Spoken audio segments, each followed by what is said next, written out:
Welcome everybody. This is the fourth snippet of our reopening, and I hope that this will provide you with some information on August the 10th, 2020. Where has time gone in terms of attendance and managing illness? Just a pointer before I move on regarding the previous snippets. They can be found on our website with associated documents using the link below. So this snippet covers what is the school doing to minimise the risk, reminder of the symptoms associated with COVID-19, no apology made there. What do you do if your child becomes unwell, either before school or during school, and particular with COVID symptoms and other matters associated with it. So let's get on to the introduction. I can't promise you that every school anywhere in the country is a totally risk-free environment, but I do wish to make it very clear the risk to children themselves of becoming severely ill from coronavirus is very, very low. And this has been pointed out by the SAGE, the government scientific group, and therefore we are confident that your child returning to school is far better for them to return than to stay away. And in terms of the impact of their education, certainly that is something that we actually endorse. I need to make you aware of a couple of things in terms of attendance. From a attendance point of view, we now have to enforce the attendance that all students will be expected to be in school. That is mandatory, unless they've got significant outlying medical conditions that come under the government criteria. They will be exempt. However, everybody else is expected to return from September. We understand that some of you may well be anxious, concerned, and hopefully these snippets will give you a semblance of reassurance. And please do contact us through our website, through the general inquiries, if you've got any concerns, because we want your child to return and we want you as a parent to feel that you've got confidence in everything that we're doing. Okay, so what we're doing in terms of making things actually safe for your child, well, these are just 5 things that we're doing. It's not everything. You know, there's antibacterial spray, there's hand sanitizer in every classroom when students arrive. There is arrangements that we've gone through in previous snippets about how students will move between lessons. Shared equipment will be minimised and cleaned between lessons. That's in PE, arts and other subject areas, so that they won't go from back-to-back lessons using the same equipment. Reconfiguration of classrooms and computer rooms where necessary, so that we reduce that risk, and revise management of visitors. Unfortunately, as parents, this is going to probably be the greatest challenge. You can no longer just appear at the school. We're going to have actually have appointment only and certain criteria in terms of entering the school site. Open evenings, subject evenings, unfortunately, fortunately, maybe either both, it has a positive and negative, will be by virtual meetings until further notice, and we'll give further information about that later as we move through these snippets. There will be dedicated social areas for year groups, entrance and exits, and the food facilities will be screened off for particular bubbles, as the government is calling it. Again, I urge you to read the actual or watch the reopening snippets, and they can be found here. So, symptoms of coronavirus. I don't need you to actually be lectured on this. Apologies if you feel this is wasted time, but there they are. It's quite important because the next few slides will actually predicate on whether or not your child or yourself or any household member has these particular symptoms.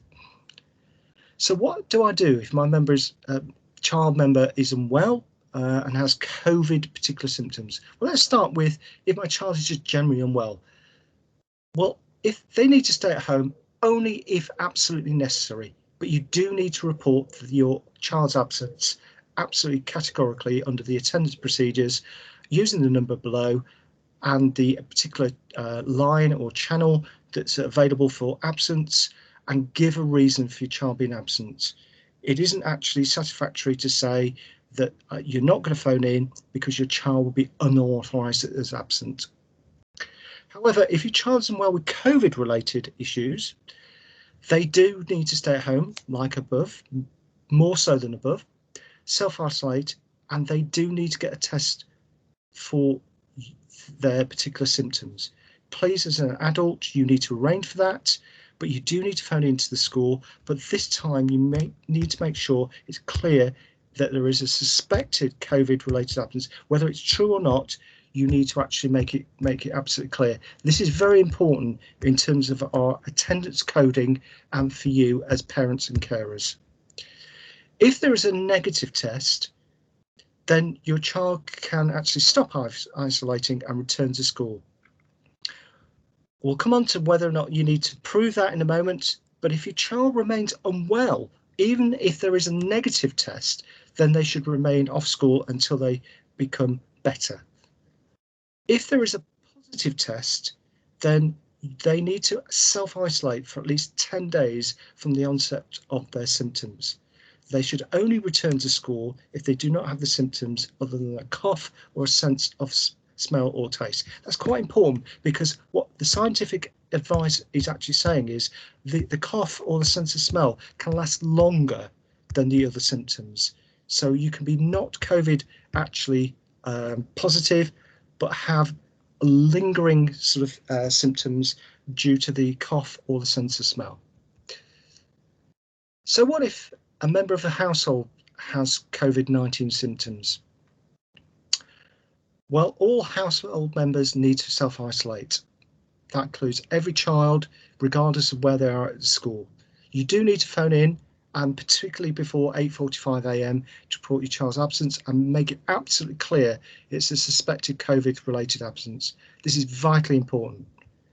You need to get a test, and if that test is negative, then the member of the household, if they test negative, the children can return to school as soon as possible. If it is a positive test, mum, dad, whoever, family relative, then the household member needs to make sure that they and others are actually isolating for 14 days from when the member of their household first had the symptoms. All cases of self-isolation, we respectfully ask, and it's absolutely essential that you inform us immediately about the outcome of the test.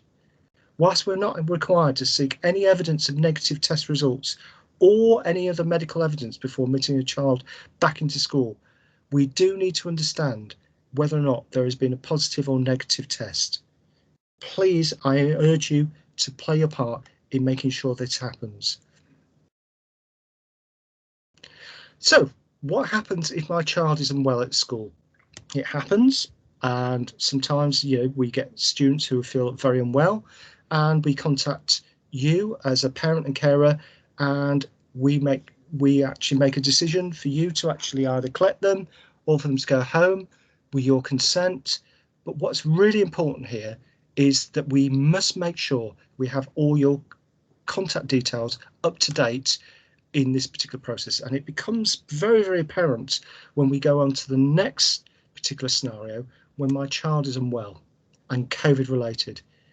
They will need to be isolated from the students. We have limited capacity within the school to deal with this. They have to be isolated in a separate room. We will need to contact you and request for you to arrange for your child to get a test, but also to collect them. Please follow the guidance on slide 5 if either negative or positive following that result.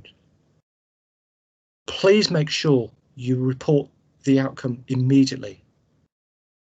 The reason for this is that we may have to, if it's a positive case, to isolate other groups and other staff, and it's important that we know as soon as possible. Please, I urge you to please play your part in making sure that you actually inform us as soon as possible. Immediately is a word I would use. I know that's always possible, but as soon as possible, using our hotline, using the number on slide 5. What's really important is that we are very disappointed sometimes where a small minority of parents have given us details that are out of date, don't update them, and actually are unable to receive calls during the school day due to understandably work arrangements. We ask you and urge you that you provide us with contact details where somebody has got a allocated responsibility that you have assigned to them can collect because of the situation. If your child is COVID related, we cannot have them lingering around the school in an isolation booth, which is very limited for the whole of what could be the whole of the day. We urge you to ensure your contact details are absolutely up to date and they are actually reachable. That's absolutely essential. Isolation and e-learning. So if your child has had to isolate, whether it's through their own self-isolation or through peers, the school will not code the attendance as being ill, but instead with a special code introduced to avoid all parties adversely from COVID-19 situation, we'll apply that code. They won't be adversely affected by that. Please be aware of that. However, that's different to actually those that are actually unwell and there is an unexplained absence. Hence why I ask you to make sure that you phone in and give very clear reasons for absence. We are committed to providing ongoing learning opportunities while your child is out of school. If they have to isolate and providing they're fit enough to continue learning, we will provide them with ongoing learning. This will be provided through our Connect platform and through dialogue with your child's student support officer, head of year and SENCO. They will gather work, whether it's electronically, and actually ensure that they are facilitated with that. Again, providing they are fit enough to continue learning.